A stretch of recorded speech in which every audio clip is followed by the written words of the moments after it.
Kami bersyukur buat cinta-Mu Tuhan, buat kebaikan-Mu yang tidak pernah berakhir. Kasih-Mu tidak hanya Engkau nyatakan di atas kayu salib, tetapi setiap saat Tuhan, Engkau tetap menyertai kami, Engkau tetap menuntun kami, Engkau tetap mengajar kami, Engkau tetap mendidik kami. Bahkan Engkau tetap izinkan Tuhan memproses setiap kami supaya kami semuanya boleh sama seperti Engkau Yesus. Dan kami percaya Roh Kudus-Mu yang akan memberi kami kekuatan, penghiburan, semuanya yang sudah Engkau sediakan buat setiap kami. Pimpin kami Tuhan untuk memahami setiap kebenaran-Mu. Berbicaralah kepada setiap kami semuanya, supaya kami mengerti setiap apa yang Kau kerjakan bahwa itu baik adanya. Tidak ada yang tidak baik sebab Engkau Yesus yang baik. Terima kasih. Kami mau serahkan waktu yang berharga ini Tuhan untuk Engkau berbicara kepada setiap kami. Pribadi lepas pribadi. Urapi setiap kami. Supaya kami bukan hanya paham, mengerti. Tetapi kami semua juga punya kemampuan untuk melakukannya. Dan kami boleh melewati setiap proses dan muncul sebagai pemenang. Terima kasih, kami serahkan semuanya hanya di dalam satu nama Tuhan Yesus Kristus, Tuhan dan Raja kami. Haleluya, sama-sama katakan amin. Silakan duduk saudara. Oke, shalom saudara. Ya, saya akan bicara saudara sesuai dengan tema saudara, The Valley of Testing, yaitu lembah pengujian saudara. Ya, saya akan coba eksposisi bukan dari satu ayat yang utama, tapi saya tambahkan bahas yang dua ayat yang di bawahnya, ya, supaya kita mulai paham saudara. Ya, ini surat dan histori dari mana kita akan belajar bersama-sama saudara. Ya, kita lihat dulu, ya, nanti kita akan bahas ayat ini. 1 Petrus 4, 12 saudara, sampai dengan 14 ya. Jadi ayat temanya ada di 1 Petrus 4 ayat 12, tapi akan saya tambahkan di 13 dan 14 untuk memperjelas. Saya bacakan, saudara-saudara yang kekasih, janganlah kamu heran akan nyala api siksaan yang datang kepadamu sebagai ujian, seolah-olah ada sesuatu yang luar biasa terjadi atas kamu. Sebaliknya, bersukacitalah sesuai dengan bagian yang kamu dapat dalam penderitaan Kristus, supaya kamu juga boleh bergembira dan bersukacita pada waktu Ia menyatakan kemuliaannya. Berbahagialah kamu jika kamu dinista karena nama Kristus, sebab roh kemuliaan yaitu roh Allah ada padamu, saudara. Nah, kita akan melihat bersama-sama, saudara ya, dari ayat ini secara eksposisi. Ya, tetapi saudara perlu tahu secara konteks historisnya dulu, saudara. Ini adalah surat Petrus ya kepada jemaat diaspora, itu jemaat yang menyebar di Asia Kecil, saudara, khususnya ada di Pontus, Galatia, saudara. Ya, kemudian Kapadokia, ya di Asia, saudara, kemudian di Bitinia, ya. Jadi semua jemaat-jemaat yang menyebar, saudara, Rasul Paulus mengirimkan suratnya, ya, mengingatkan, menguatkan, saudara, ya, akan ada sesuatu atau mungkin sudah terjadi sesuatu kepada mereka, saudara. Apa itu, saudara? Mereka sedang menghadapi sebuah tekanan sosial. Ya, dikatakan bahwa mereka, saudara, mengalami yang marginalisasi, kemudian penganiayaan, saudara. Mungkin tidak secara fisik, tapi sudah mulai terjadi. Karena kemungkinan ini, saudara, peristiwa ini terjadi menjelang, saudara, belum pada zaman era Nero, itu lebih kejam lagi. Sebelumnya, saudara, dan ini akan memasuki era seperti itu. Ya, mungkin, saudara, buat konteks di kita, saudara, mungkin penderitaan yang kita alami bukan sampai mungkin beberapa tempat sudah mengalami penganiayaan. Tetapi, saudara, di dalam kondisi kita bisa saja saudara itu berupa kondisi keadaan yang tidak baik. Tetapi nanti saudara akan melihat apakah seharusnya saudara kita akan mengalami hal yang sama. Tentunya bukan karena kita mengalami penderitaan karena masalah-masalah. Bukan hanya sekedar itu. Ini masuk kepada level yang lebih tinggi lagi daripada penderitaan-penderitaan yang kita alami. Walaupun saudara, penderitaan yang permasalahan-permasalahan yang kita jalani hari ini, mungkin permasalahan ekonomi atau apapun dalam keluarga, itu hal yang masih standarnya di bawah normal. Saya katakan begitu.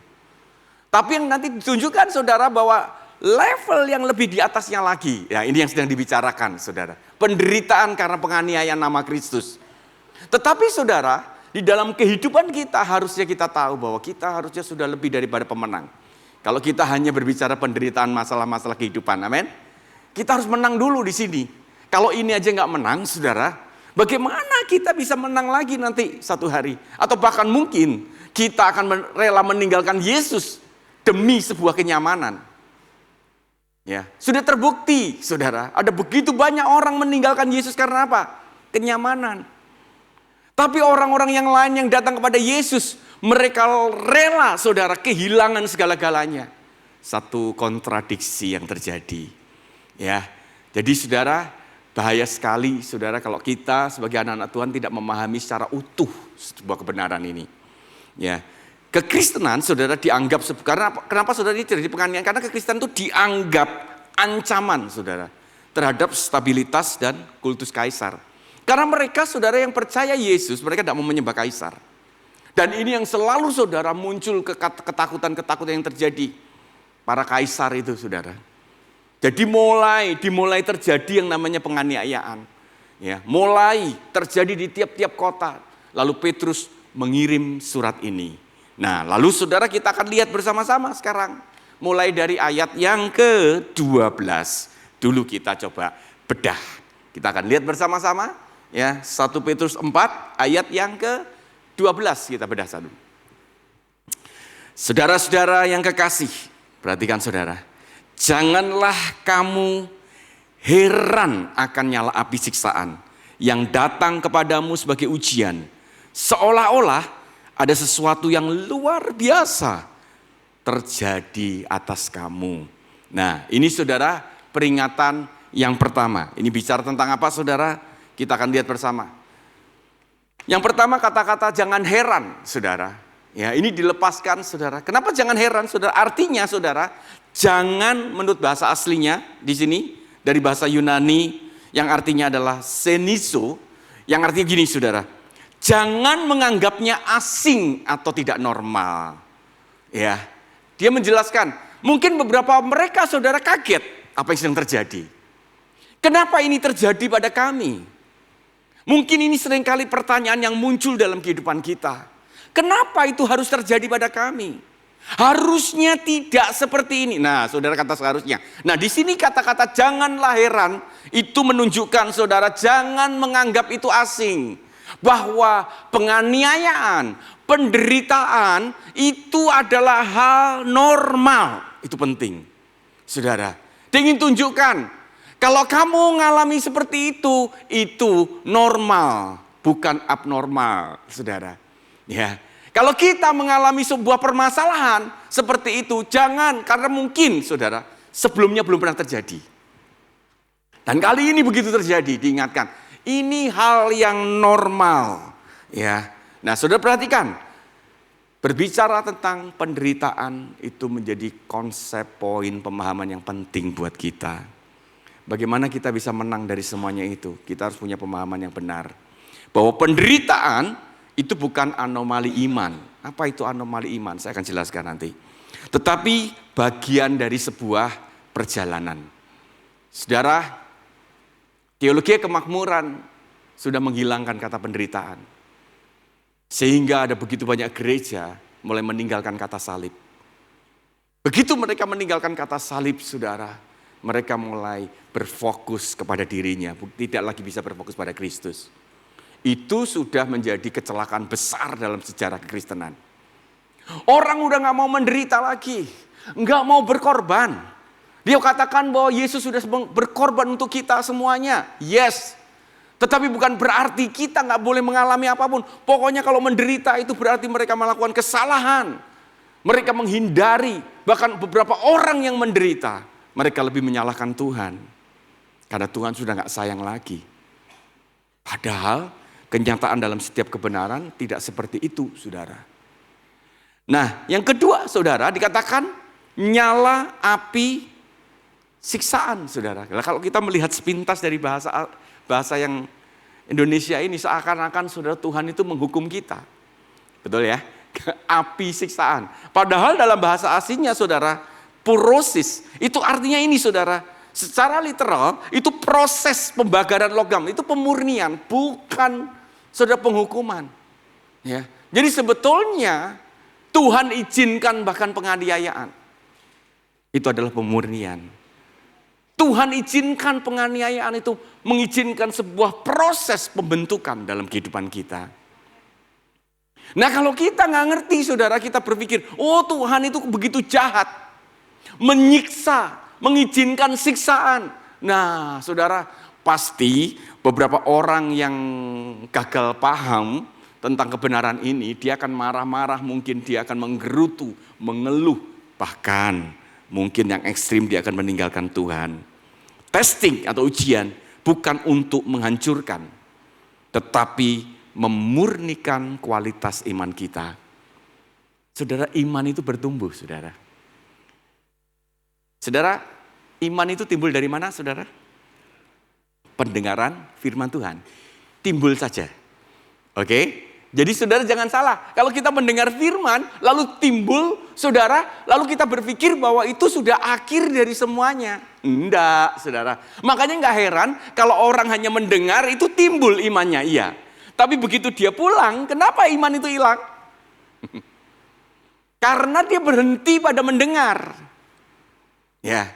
Tetapi iman ini, saudara, akan bekerja ketika kita melakukan. Tapi saya mau beritahu Bapak Ibu, tapi iman itu akan menjadi kokoh dan kuat ketika kita ditempa oleh proses. Keadaan yang tidak mungkin, kita berhadapan situasi yang tidak memungkinkan, saudara. Mungkin kita mengalami sebuah kefrustasian titik, tetapi kita tetap bangkit berdiri. Nah, itu baru dikatakan imanmu menjadi kuat dan kokoh. Makanya kalau orang hanya mendengar, gak heran. Begitu dia pulang, hilang imannya. Timbul tenggelam. Ya memang, iman itu timbul dari mendengar firman Tuhan. Tapi iman tanpa perbuatan, hakikatnya apa, saudara? Mati. Kenapa? Karena sebetulnya keiman itu bahasa aslinya dikatakan itu pistis, itu kata benda. Ya. Untuk bisa berubah jadi percaya itu mesti dilakukan. Makanya orang kalau hanya berhenti mendengar itu hanya kata benda, nggak ngapa-ngapain. Jadi untuk berubah menjadi percaya, saudara mesti diikuti perbuatan dilakukan. Tetapi untuk kokoh itu butuh proses tempaan yang hebat. Baru iman itu jadi kokoh. Ya. Nah, saudara lihat. Nah, jadi proses, saudara, pembakaran logam itu pemurnian, saudara. Jadi ingat ya, testing itu untuk bukan menghancurkan, ya, tetapi memurnikan kualitas iman kita. Lembah bukan tanda bahwa Tuhan itu meninggalkan kita. Mazmur 23 dikatakan ketika kita berada di lembah kekelaman, ya kan? Tuhan tetap bersama dengan kita. Amin. Ya, jadi lembah itu bukan karena Tuhan meninggalkan, bahkan mungkin saudara bahwa di dalam lembah itulah penyertaan Tuhan akan semakin nyata. Ya, jadi lembah bukan tanda Tuhan meninggalkan kita, tetapi tanda Tuhan sedang memproses kita. Jadi hari ini, Bapak Ibu, saudara sekalian, yang kita sedang berada dalam sebuah lembah, ya, kekelaman, saudara harus percaya. Seakan-akan mungkin saudara tidak merasakan Tuhan, tapi percayalah, Tuhan sedang bekerja dalam keadaan diam. Engkau tidak pernah sendiri. Dia sedang menyertai. Dia sedang mendampingi. Mungkin kita akan jatuh bangun. Enggak apa-apa. Tuhan bersama dengan kita. Ya. Nah, saudara kita lihat ya sebentar. Apa itu istilah menarik sekali dengan kata anomali iman. Nah, saudara ya. Jadi apakah saudara pengertian dari anomali iman itu, saudara? Ya, bahwa penderitaan dan semua api penyiksaan, saudara, itu bukan sepertinya bahwa itu anomali iman. Bukan, saudara. Anomali iman itu gini, saudara. Mengaku percaya, tetapi hidup tidak selaras dengan kepercayaan itu. Wah, saudara. Oh, saya percaya, tapi tidak hidup, saudara. Ada klaim iman, tetapi tidak ada ketaatan. Nah, ini saudara. Nah, yang paling penting, saudara, menganggap bahwa penderitaan itu sebagai kegagalan iman. Banyak orang, saudara, begitu mengalami penderitaan, makanya disebut anomali iman. Penderitaan bukan itu, saudara. Tidak selalu begitu. Walaupun ada juga karena kesalahan kita sendiri. Sehingga penderitaan itu muncul dalam hidup kita. Tetapi, saudara, tidak semua penderitaan, saudara, ya, itu adalah kegagalan iman. Padahal Alkitab justru mengajar bahwa penderitaan bisa menjadi bagian dari proses iman. Tadi seperti saya jelaskan. Mengukur iman hanya dari berkat lahiriah.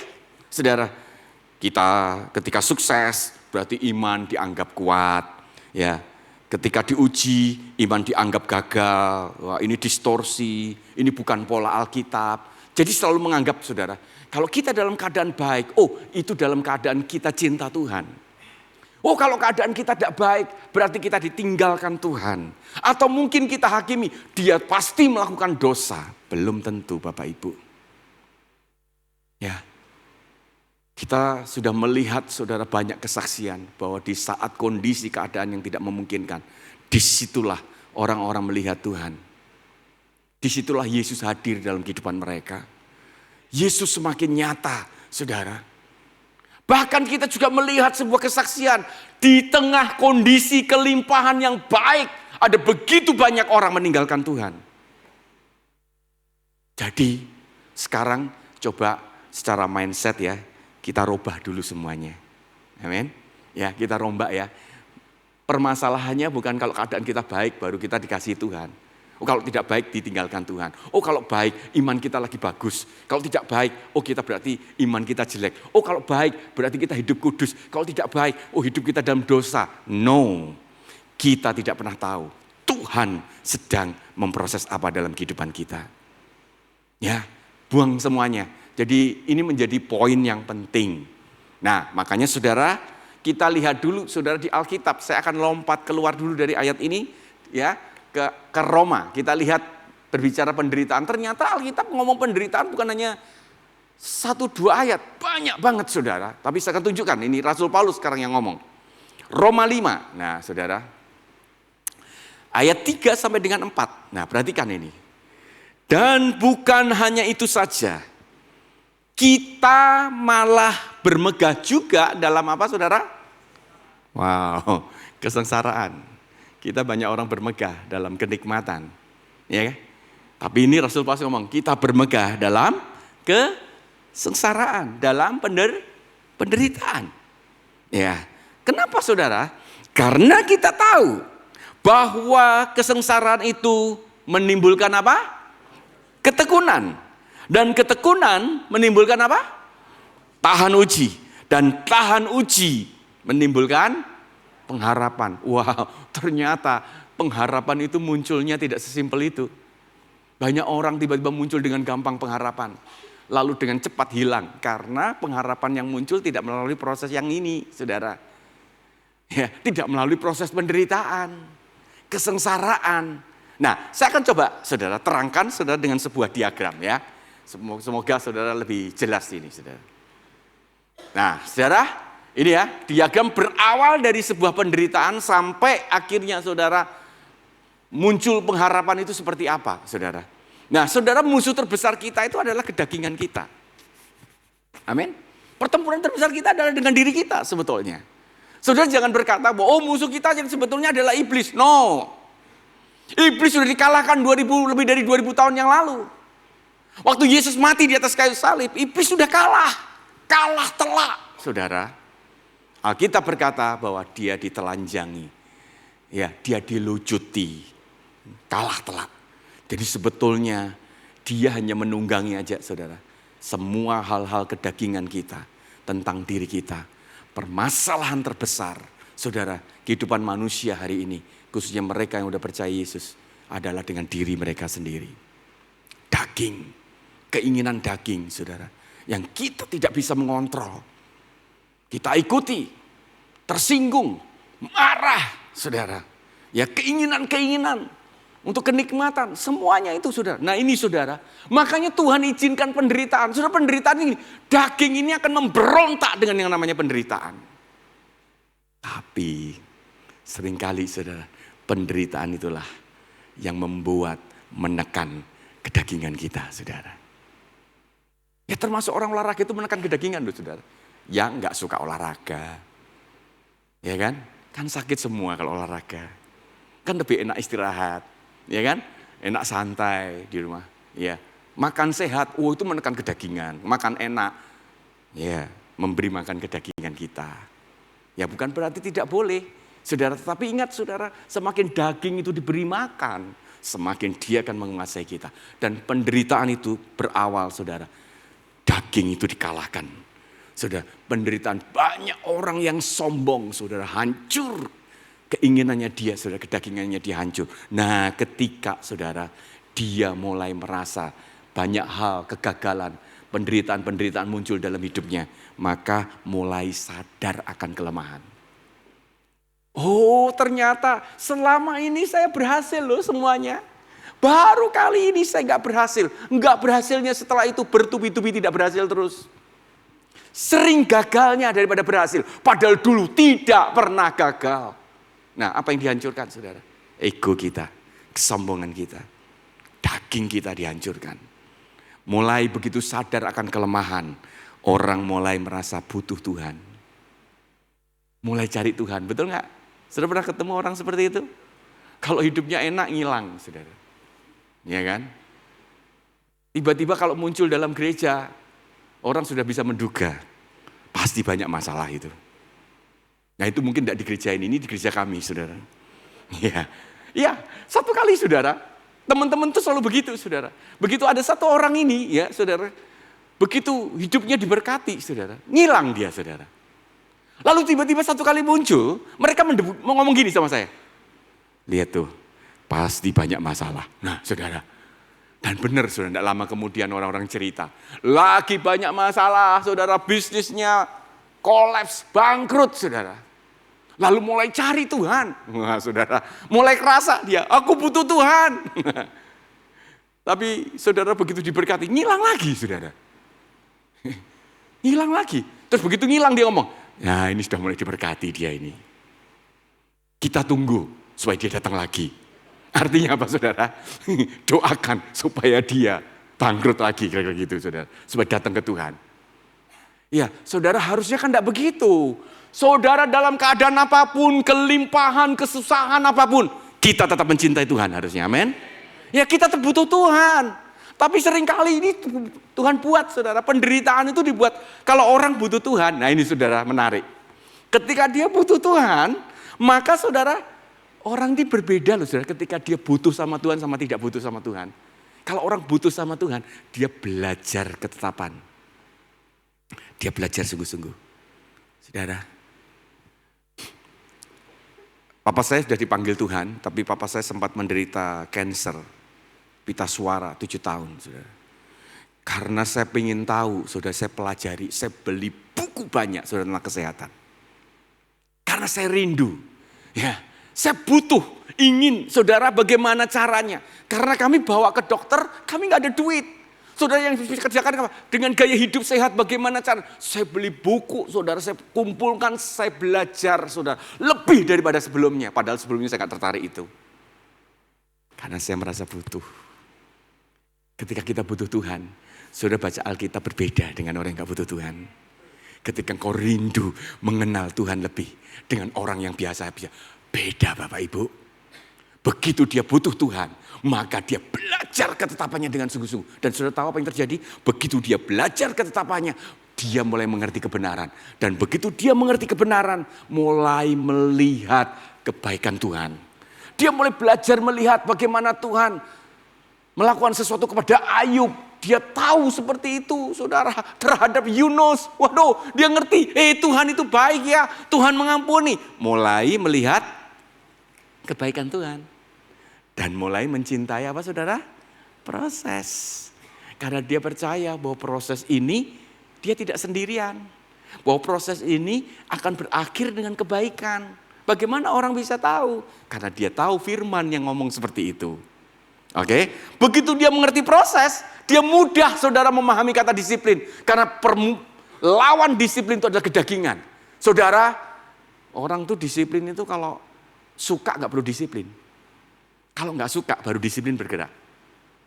Ya, kalau saudara suka olahraga nggak perlu disiplin olahraga. Mungkin kalau suami istri, kalau suaminya suka olahraga terus, malah istri yang ngelarang. Jangan keluar terus ya. Nah, gitu.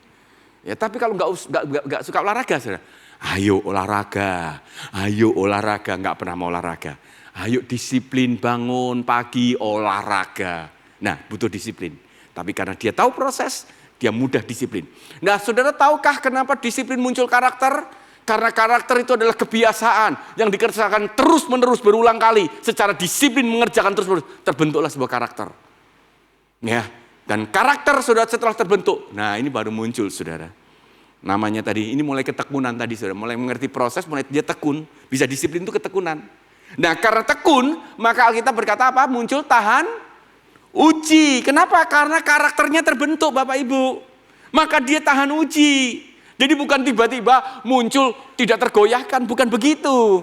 Ya, ini ada satu proses yang dilewati. Maka dia saudara berani disiplin dalam kehidupannya. Dia tahan uji. Begitu dia tahan uji saudara, ternyata dia terbentuk mentalitas pantang menyerah. Ya, pantang menyerah. Saya saudara diajarin dari dulu. Karena saya dulu seorang karateka. Ya, saya berlatih, saya setiap hari, setiap pagi saya bangun pagi jam 4, saya lari 8 kilo. Saya bawa beban, saya latihan saudara. Saya nggak boleh terlambat. Sudah mau pingsan-pingsan, belajar itu disakiti terus saudara. Dan akhirnya terbentuk sebuah mentalitas, pantang menyerah. Nah, Tuhan kadang-kadang melatih kita saudara. Kita ini sedang dalam camp. Kalau kita dalam penderitaan, Tuhan sedang izinkan camp memproses kita. Nah, kalau kita sudah pantang menyerah, maka kita akan menjadi finisher, penyelesai. Kita menyelesaikan semua apa yang Tuhan mau dalam kehidupan kita. Tidak ada yang terputus di tengah jalan. Ini diawali dengan apa saudara? Penderitaan Bapak Ibu. Bukan yang lain-lain. Jadi kita mulai memahami kenapa Rasul Paulus berkata kita itu bermegah dalam kesengsaraan. Ya, kita sekarang lebih jelas. Oke? Nah, sekarang kita melihat saudara ayat yang selanjutnya. Nah, kita buka. Ya. Nah, ini saudara. 1 Petrus 4 ayat 13. Nah, saudara. Sebaliknya, nah dikatakan begini saudara. Ya, kalau kamu menderita, saudara jangan heran. Tetapi sebaliknya, nah dikatakan gitu. Bersukacitalah sesuai dengan bagian yang kamu dapat dalam penderitaan Kristus. Supaya kamu juga boleh bergembira dan bersukacita pada waktu ia menyatakan kemuliaannya. Saudara, bicara apakah ini saudara? Nah, ini saudara kita lihat. Ya. Ternyata saudara bahwa sukacita itu adalah keputusan iman kita. Ya. Mungkin saudara akan sulit sekali bagaimana bersukacita di tengah kesengsaraan. Bagaimana kita bisa bersukacita di tengah penderitaan? Tapi Bapak Ibu, sejarah sudah mencatat. Semua pada zaman kisah para rasul, murid-murid Kristus semuanya mereka melakukan itu. Karena apa saudara? Mereka punya iman yang sama. Mereka sudah mengenal Yesus yang sama. Mereka kepingin mengambil bagian yang sama seperti Yesus. Bahkan benar sudah waktu Petrus mati, dia bukan disalib, tapi disalib terbalik. Kenapa dia disalib terbalik? Karena dia berkata gini, aku gak layak. Ya dikatakan, dia disalib, dia minta dibalik. Saudara. Jadi dia yang minta. Jadi semua 12 murid Yesus itu matinya saudara. Semua itu sudah mati disiksa, kecuali satu Yohanes. Tapi Yohanes gak mati bukan karena dia gak disiksa. Dia itu digoreng, gak mati-mati, itu lebih menderita saudara. Udah tahu? Jadi Yohanes itu digoreng dalam minyak panas gak mati-mati. Lalu dia di Pulau Patmos itu dia dibuang. Di sana itu kerja rodi. Itu tambang batu bara di sana. Dia di sana kerja rodi. Ya. Itu di antara murid-muridnya Yesus ada yang mau dipenggal, Saudara. Sebelum dipenggal, nginjili dulu yang menggal. Oh, bayangkan, Saudara. Dia diinjilin, yang menggal bertobat. Akhirnya yang mau menggal itu gak jadi menggal, dipenggal bersama-sama. Itu ada kisahnya. Jadi waktu mau menggal, diinjilin, bertobat, Saudara. Tidak mau menggal. Akhirnya dua-dua dipenggal bersama-sama di sana. Itu kisah. Mereka begitu bangga, Saudara, ketika mereka menerima sebuah penderitaan. Makanya kata sukacita itu adalah keputusan iman kita. Kalau Saudara paham bahwa Yesus sedang membentuk saya. Yesus sedang mengubah saya. Yesus sedang menunjukkan kebaikannya buat saya. Penderitaan itu adalah persekutuan dengan Kristus. Karena kata mengambil bagian itu bahasa aslinya adalah koinonia. Ya. Bersekutu, Saudara. Nah, Saudara, ternyata penderitaan itu adalah persekutuan. Kalau Saudara mau menjadi serupa seperti Yesus, jangan diambil satu bagian, semuanya. Kalau Yesus juga menderita, harusnya kita menderita. Tapi menderita bukan karena permasalahan kita, tapi kita harus menderita karena nama Yesus. Apa itu, Saudara? Bukan berarti karena kita, nanti mungkin kita tidak mengalami, kamu percaya Yesus atau tidak? Bukan begitu, Saudara. Tapi kita memegang prinsip. Sampai akhirnya, Saudara, kita harus menderita. Kita tidak jual kebenaran itu untuk kehidupan yang nyaman. Kita pegang firman, walaupun konsekuensinya tidak baik dalam hidup kita. Itu sama, Saudara, ketika kita tetap mengakui Yesus adalah Tuhan kita. Nah, penderitaan itu adalah persekutuan, Bapak Ibu. Dan kemuliaan yang akan datang memberi makna pada ujian sekarang. Nah, coba Saudara, saya ingin tunjukkan ini ya, sebuah diagram, Saudara, bahwa ternyata Saudara bahwa sukacita itu adalah respon sebetulnya. Nah, Saudara, respon itu penting banget, Bapak Ibu. Ya, Saudara, dengan kejadian apapun, Saudara, yang kita bisa lihat adalah respon. Makanya Saudara, ketika engkau mengalami berbagai masalah, ketika engkau ditekan, engkau harus melakukan yang tidak benar, engkau mengatakan tidak, Saudara, tetap memegang itu, tapi tetap engkau bisa tersenyum, itu adalah respon yang benar. Ternyata sukacita itu adalah respon. Dan kemudian yang kedua adalah penderitaan, itu adalah pemahaman kita yang benar.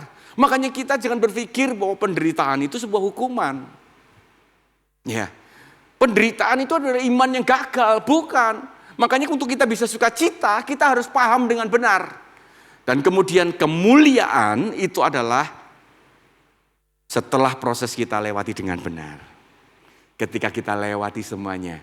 Nah, kata kemuliaan ini, Saudara, bisa punya dua arti. Kemuliaan ketika akhir nanti bersama dengan Yesus. Dan kemuliaan yang kedua itu adalah kabot atau bobot kualitas. Makanya Saudara, ketika kita melewati proses semuanya, kita jadi berkualitas hidup kita. Amin. Sudah tahu berkualitas? Kita berubah kehidupan kita. Kita menjadi orang yang tahan terhadap tekanan semua, berkualitas, Saudara. Tidak tergoyahkan. Kita memegang prinsip, Saudara, walaupun kondisi apapun, itu berkualitas. Kita tidak gampang menyerah, berkualitas itu, Saudara. Nah, kata kuncinya adalah di sini, Saudara. Orang yang melihat ujung kemuliaan akan mampu bertahan di tengah pengujian. Nah, Saudara lihat akhirnya. Saudara jangan lihat sekarang. Saudara, makanya banyak orang tuh salah. Dia belajar orang sukses, belajar terakhir waktu dia sukses. Harusnya dia belajar bagaimana orang tersebut sukses. Ya. Ketika orang melihat itu sukses, Saudara, enak ya jadi orang sukses. Padahal begitu, Pak, bagaimana bisa sukses? Dia mulai cerita, Saudara. Bagaimana dia nggak sukses? Oh, ternyata berat, Saudara, sebelum dia mencapai sukses. Saya dengar kisahnya Ciputra, Saudara. Ya, dia awal mula dia berada dalam keluarga yang sangat miskin. Bahkan dia untuk makan aja, Saudara, dia tunggui ayamnya dia, 1 ekor ayamnya dia untuk bertelur. Saking takutnya dia kehilangan sampai dia tidur katanya semalam. Tidur untuk jagai telur itu ada. Hanya untuk dia makan. Saudara, itu hanya sebagian kisah yang dia ceritakan. Bagaimana setiap penderitaan-penderitaan yang ada itu memunculkan perasaan-perasaan yang baru. Saudara, saya mau tanya bagaimana Tuhan membentuk karakter kita? Lewat proses, betul ya? Karakter itu tidak bisa diajarkan Bapak Ibu. Ya, hanya diajarkan tidak bisa. Saya ngajar saudara murah hati, saudara pulang murah hati semua enggak. Ya, mengampuni, tiba-tiba saudara dengar firman. Mungkin saudara muncul imanmu untuk mengampuni, tapi keluar dari pintu imanmu hilang kalau nggak dilakukan. Itu lewat proses. Jadi nggak ada saudara. Karakter itu lewat proses. Semua saudara. Jadi Tuhan itu membentuk kita lewat yang namanya proses. Jadi kalau kita melihat saudara, tapi yang paling penting saudara lihat jauh ke depan. Apa yang sedang terjadi dalam kehidupan kita? Saudara ingin belajar mengampuni, saudara siap dilukai dulu. Amin. Siapa mau ngampuni? Nah, saudara angkat tangan tinggi-tinggi. Nah, siap-siap untuk engkau dilukai, ya kan? Karena saudara nggak mungkin bisa mengampuni tanpa dilukai. Ya, jadi saudara kalau saudara ngomong, oh saya ingin sabar, berarti saudara siap menderita dalam waktu yang lama. Ya, kesabaran itu adalah long suffering, menderita dalam waktu yang lama. Itu proses. Ya, jadi saudara, coba kita melihat bahwa proses apa yang akan terjadi, kualitas apa, kemuliaan apa yang akan muncul. Maka kita akan tahan dalam setiap pengujian. Amin.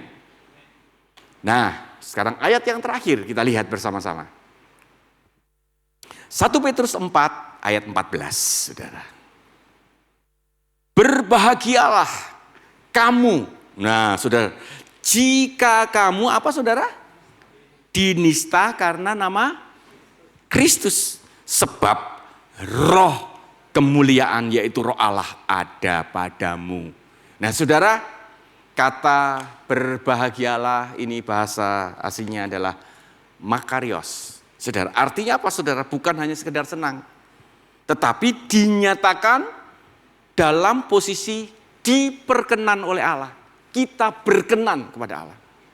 Nah saudara, jadi kalau kita bisa berbahagia di saat kondisi-kondisi yang ada tetap bersukacita, kita itu berkenan, diperkenan oleh Allah. Jadi bukan hanya sekedar, oh berbahagia, kita diperkenan oleh Allah. Itu bahasanya begitu. Nah kemudian saudara, jika kamu dicela karena nama Kristus, dalam konteks abad pertama saudara, ini menunjuk pada tekanan sosial, pengucilan, stigma publik, bukan hanya kekerasan fisik. Tapi ingat saudara, ini khusus untuk mereka orang-orang yang dinista karena Kristus. Nah tadi sudah saya jelaskan dinista karena Kristus, oh saya nggak disinggung Kristus. Tapi saudara, kita berani mempertahankan kebenaran, saudara, tanpa kita tergoyahkan apapun. Walaupun kita melihat bahwa ini akan menderita, tapi sudah tetap berpegang. Nah ini sudah orang diperkenan kepada Tuhan. Nah, pada saat itu saudara, mereka sudah mengalami pengucilan. Ya, mungkin sudah mengalami persekusi seperti sekarang. Mulai diteror, mulai dan sebagainya, saudara. Dan kemudian saudara yang paling penting adalah gini, roh kemuliaan dan roh Allah ada padamu.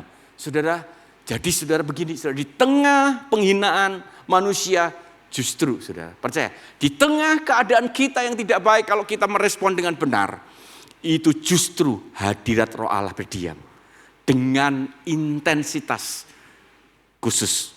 Ujian menjadi tempat manifestasi kemuliaan Allah. Nah saudara, seringkali saudara baca di Alkitab, pahlawan-pahlawan iman itu muncul di tengah penderitaan dan permasalahan.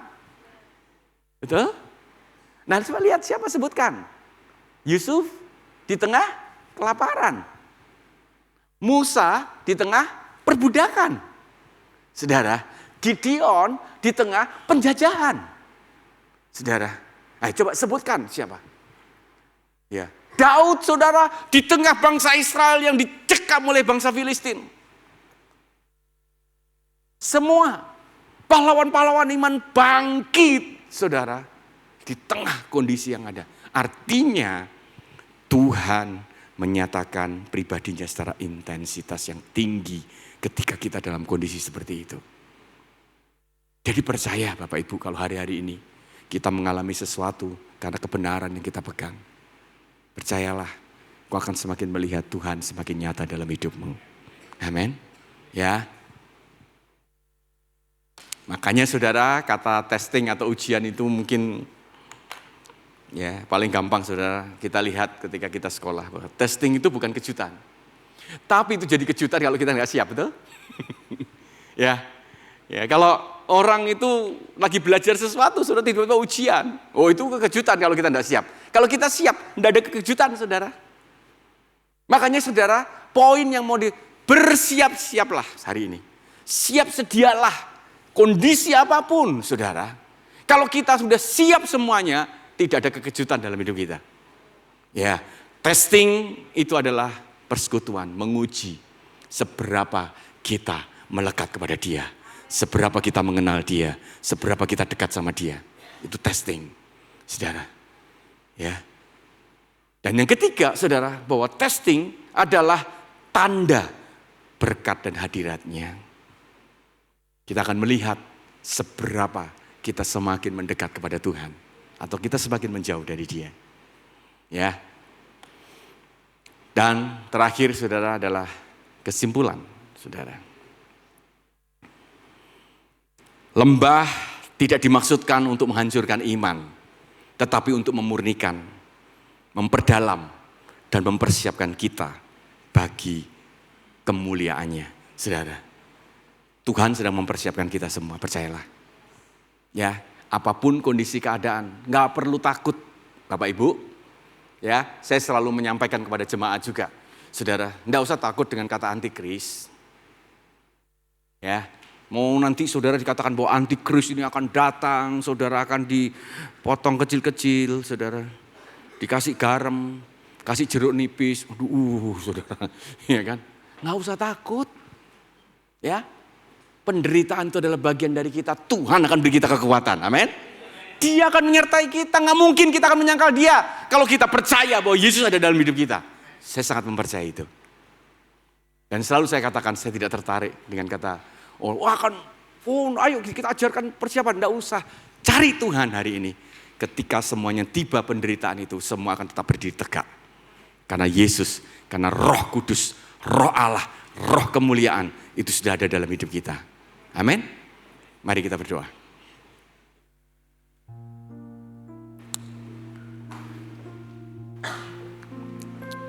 Kami percaya bahwa Engkau Tuhan tidak pernah meninggalkan kami. Roh Kudus pun Kau tinggalkan buat setiap kami untuk bersama-sama dengan kami selama ada di dunia ini. Tidak akan pernah meninggalkan kami. Jadi tidak ada sesuatu pun yang perlu kami takutkan. Yang perlu kami belajar, kami menyadari bahwa Engkau Yesus tetap menyertai kami. Engkau tetap Yesus tetap mengasihi kami. Engkau tetap Yesus ingin membuat kami terus bertumbuh, berubah serupa seperti Engkau Yesus. Kami akan semakin merasakan penyertaan-Mu. Engkau terus berbicara, hamba-Mu selesai, tapi Engkau tidak pernah selesai. Hamba-Mu jauh dari sempurna, tapi Engkau sempurna. Engkau akan berbicara kepada setiap kami. Bahwa setiap permasalahan dan penderitaan yang kami lewati, itu adalah sebuah ujian untuk menjadi kami naik kelas. Terima kasih, kami ucap syukur, dan kami serahkan semuanya hanya di dalam nama Yesus. Haleluya, amin.